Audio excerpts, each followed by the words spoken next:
Halo Bray, kembali lagi di gaptek.id dan ini adalah project PC modding gua yang kedua. Dan project ini sebetulnya udah berjalan lebih dari 1 tahun.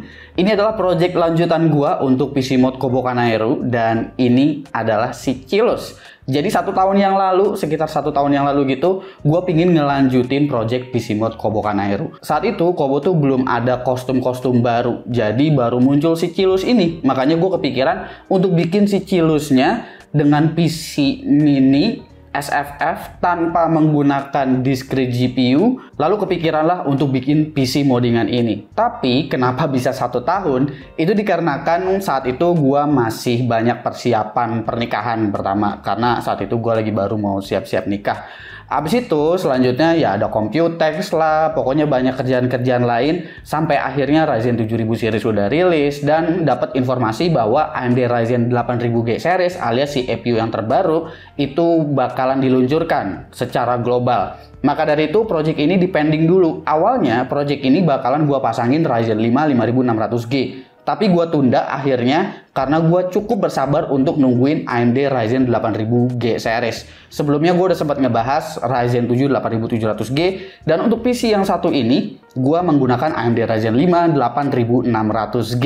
Gue bakalan ceritain juga di video ini bagaimana proses moddingnya dan kenapa gue bikinnya sendiri nggak sama Puni. Itu dikarenakan gue nggak menggunakan motherboard ROG kali ini, tapi gue menggunakan motherboard ASRock karena ASRock yang mensupport video ini seutuhnya bersama juga dengan AMD dan juga Corsair. Bahkan untuk casingnya pun ini gue keliling nyari-nyari untuk beli sendiri karena nyari casingnya ini susah banget karena bentuk si Chilus itu dia kayak agak-agak kayak bulat, abis itu dia bentuknya agak-agak kayak telur gitu. Jadi gue coba cari semirip mungkin gitu sehingga untuk ngemoddingnya pun nggak terlalu banyak lah yang dimodifikasi dari casingnya. Casing yang gue pakai ini adalah Inwin B1 ya. Saat itu sih gue dapetin di harga gue agak lupa sekitar 1,5 atau 1,7 juta dan itu kondisinya baru. Itu udah include dengan power supply Inwin-nya karena mungkin kalian bingung power supply-nya itu sebetulnya ada di mana untuk PC yang sebetulnya aslinya ini kecil banget PC-nya. Ini power supply-nya itu dia memang ukurannya kecil, cuma 200 watt, tapi 200 watt-nya ini nggak bisa di overclock ya. Dan dia udah beneran 80 plus gold. Ya, Inwin, kalian tahu lah, Inwin itu bukan brand yang abal-abal juga untuk urusan casing dan juga power supply.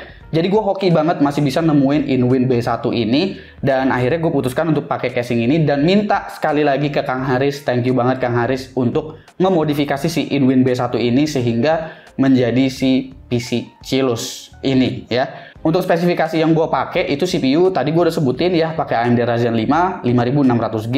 Dengan cooling yang gue pakai itu adalah Noctua NHL 9A AM5. Cooling ini juga udah sempat gue pakai di Project Mini ITX gue sebelumnya. Lalu untuk memori dan juga SSD di sini gue pakai Corsair. Thank you juga untuk Corsair yang udah support video ini ya. Corsair di sini ngasih gue Corsair Vengeance DDR5 32GB yang 6000 MHz dan juga untuk SSD-nya Corsair MP600 Core XT sebesar 1 TB untuk NVMe PCIe Gen 4-nya. Untuk motherboard juga disupport oleh ASRock yaitu adalah ASRock A620i PG Lightning Wi-Fi. Motherboard ini juga sebetulnya secara harga memang oke untuk sebuah mini ITX meskipun menggunakan chipset A620 dan chipset A620 ini juga tentunya ya udah cocok banget lah apabila dipadu padankan dengan si Ryzen 5 8600G ini. Jadi secara spesifikasi memang simple ya karena nggak ada kartu grafisnya di sini. Dari casingnya pun memang itu dia nggak support untuk pasang discrete GPU atau kartu grafis di dalam casingnya.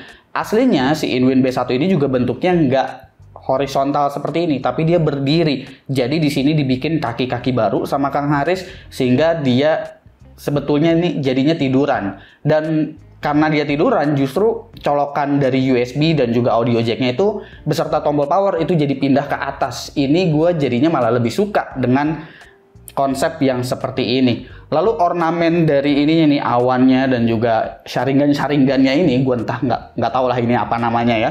Itu ditambahin dengan bracket di bagian belakang yang terbuat dari akrilik, lalu dibikin lagi, lalu si awan-awannya ini tinggal disangkutin aja ke bagian bracketnya. Dan ini awannya juga bisa nyala kayak ada petir-petirnya karena sebenarnya di dalam sini itu ada LED. Yang dimana LED di sini bisa diatur juga dari remote sebetulnya. Jadi kesannya jadi awannya tuh bisa jadi nyala-nyala begini.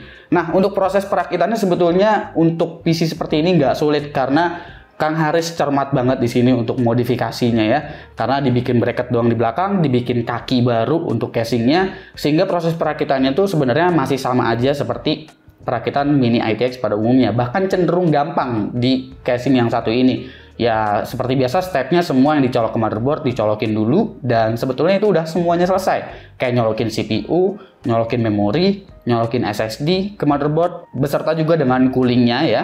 Lalu ya dimasukin aja ke dalam casing. Yang agak sedikit repot itu memang di bagian cabling, karena ini dimensinya kecil sekali, jadi memang sempit banget area-area kabel untuk diselip-selipin. Ditambah lagi gua juga nambahin satu kabel SATA dan juga modul RGB untuk si awan-awannya ini, sehingga di bagian dalam itu memang agak sedikit mepet, cuman nggak apa-apa, itu nggak terlalu rumit, nggak serumit ngerakit PC Mini ITX yang memang punya kartu grafis. Abis itu di bagian dalamnya juga pada sempit-sempit semua, dan hasilnya cukup memuaskan meskipun ya terdapat beberapa kekurangan karena awan-awannya ini dia pakai semacam kayak busa-busaan gitu. Jadinya ya ini gue yakin gak bakalan bertahan lama. Ini pun kadang gue masih coba semprot pakai 3M spray lagi biar dia padat lagi gitu. Jadi kadang-kadang dia masih bisa suka rontok gitu. Jadi ya kurang lebih kayak begitu aja sih untuk proses perakitannya.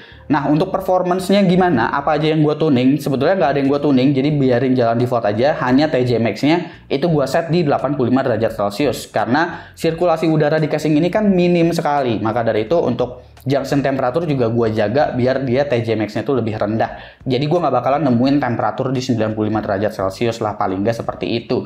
Oke, kita bakalan mulai dari performance CPU terlebih dahulu ya. Untuk AMD Ryzen 5 8600G, tepatnya pada PC Chilus ini yang menggunakan cooling Noctua NHL9A AM5 dengan TJ Max 75 derajat Celcius, itu multicore-nya dapat di angka sekitar 11.300 dengan single core di 1640 sekian. Angka segini sebetulnya lebih pelan sedikit dari Core i5 12400F, tapi yang harus kalian tahu ialah 8600G punya APU yang memang bisa dikategorikan kencang untuk sebuah integrated GPU ya. CPU temperaturnya sendiri karena di limit pada angka 75 derajat Celcius, maka dari itu maksimum temperaturnya ada di angka 75 derajat Celcius. Tapi untuk temperatur idle-nya ini memang cenderung tinggi, wajar banget karena ini adalah SFF build ya, dimana ya PC-nya, casing-nya juga sekecil itu, coolingnya juga kecil, jadi wajar kalau idle-nya pun memang masih di atas 50 derajat Celcius. Ini sebetulnya masih kurang lebih mirip-mirip idle-nya seperti stok coolingnya AMD sih. Tapi itu kalau gue menggunakan 8700G.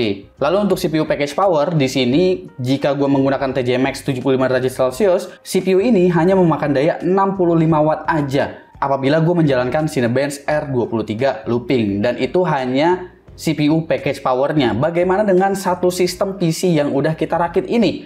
Ini benar-benar impresif sih, karena untuk idle-nya ini sebenarnya untuk idle masih agak tinggi sih. Idle itu dia dapat di angka sekitar 48,5 watt. Ini sebetulnya kalau misalkan lebih rendah lagi idle-nya, gua rasa ini PC bakalan jadi keren banget. Karena kenapa? Ketika gue menjalankan Cinebench R23, itu dia total satu sistem PC hanya menarik daya sekitar 78,5 watt aja. Ini ketika full load bener-bener ringan, dan ketika bermain game di mana CPU dan juga APU-nya itu load, ini hanya memakan daya sekitar 105 watt. Angka yang kecil banget kan, bahkan mungkin kalau dituning-tuning lagi, dibikin lebih efisien lagi, gua rasa bisa di bawah 100 watt. Jika kalian ngerakit pakai 8600G, terus nggak banyak embel-embel RGB-RGB-annya juga, gua rasa bakalan bisa di bawah 100 watt sih di PC. Untuk kemampuan CPU-nya sendiri, apabila dipakai buat encode video dari 4K ke resolusi 1080p, ini memang nggak sekencang itu, masih lebih pelan dari AMD Ryzen 5 7500F bahkan. Tapi nggak bisa dibilang yang lemot-lemot banget. 8600G di sini masih tetap bisa diandalkan kok. Lalu untuk kemampuan dari APU-nya, di sini kan gue menggunakan DDR5 6000 MHz CL36 ya, 32GB dual channel. Graphics core dari 3D Mark Firstrike ini menunjukkan angka 7100 sekian. Angka segini ya udah jelas lebih pelan daripada Radeon 780M, yaitu APU dari 8700G. Seperti di Cyberpunk 2077, untuk resolusi Full HD tanpa menggunakan upscaler sama sekali, rata-rata FPS-nya di sini untuk PC yang kita rakit itu dapat di 23. Memang masih kurang ideal untuk dikategorikan playable, tapi semisal kalian menggunakan upscaler seperti FSR, sebetulnya kalian udah nyaman banget apabila target kalian itu di 30 fps. Lalu untuk Shadow of the Tomb Raider, kalian bahkan udah bisa bermain dengan resolusi Full HD tanpa upscaler sama sekali. Ini udah lumayan nyaman karena udah ada di atas 30 fps. Mungkin kalau kalian pingin pakai upscaler, mungkin pakai RSR gitu, gua rasa ya FPS-nya bakalan nambah lagi gitu. Tapi kalau misalkan target kalian sekedar di 30 fps, sebetulnya udah cukup banget. Game selanjutnya adalah Horizon Zero Dawn. Horizon Zero Dawn ini udah mepet di 30 fps ya, sekitar 29 di sini rata-rata yang gua dapat. Tapi sekali lagi, ini presetnya adalah Favor Performance dan resolusinya itu Full HD tanpa menggunakan upscaler. Jadi semua pengujian gua di sini adalah resolusi native. Terkecuali untuk Cyberpunk 2077 yang selanjutnya ini menunjukkan bahwa Radeon 760M juga bisa menggunakan yang namanya AFMF atau Fluid Motion Frame ya.